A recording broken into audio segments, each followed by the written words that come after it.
ഒരു കൂട്ടുകാരൻ പലിശക്ക് പൈസ കൊടുക്കുന്നവരെ പുള്ളിയാണ്. അപ്പോൾ പെണ്ണുങ്ങൾക്ക് മാത്രമേ കൊടുക്കുള്ളൂ. അപ്പോൾ ഒരു ചേച്ചി ഇതുപോലെ പൈസ വെച്ചാൽ ഞാൻ പറഞ്ഞു ആ ചേച്ചി കൊടുക്കരുത്, കിട്ടാൻ പാടാണെന്ന് പറഞ്ഞു. പറയേ ഇല്ല, ചേച്ചിമാർന്നൊക്കെ കാശ് മേടിക്കാൻ എനിക്കറിയാം, നീ വിടെന്ന് പറഞ്ഞു. അവന് 1 ലക്ഷം രൂപ പുള്ളിക്കാരൻ കടം കൊടുത്തു. അവന് 1 ലക്ഷം കടം കൊടുത്ത് മേടിക്കാൻ ചെല്ലുമ്പോൾ ചേച്ചി ഓരോ ഇത് പറഞ്ഞ് ഒഴിവാക്കുക, കാശ് കൊടുക്കണില്ല.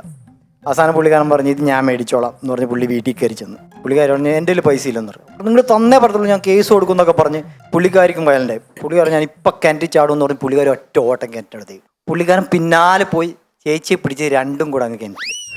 ഇപ്പം ആ കേസിന് മാനനഷ്ടത്തിന് കേസ്, കൊലപാതക കേസ് എന്ന് പറഞ്ഞാൽ അവൻ 10 ലക്ഷം രൂപ അങ്ങോട്ട് ചേച്ചിക്ക് കൊടുക്കണം.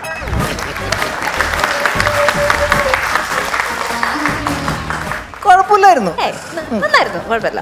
ആ കിണർ അവിടെ ഉണ്ടോ ഇപ്പം? അതും കാണാതെ നീ വേണേ ഒന്ന് ചാടിക്കോ.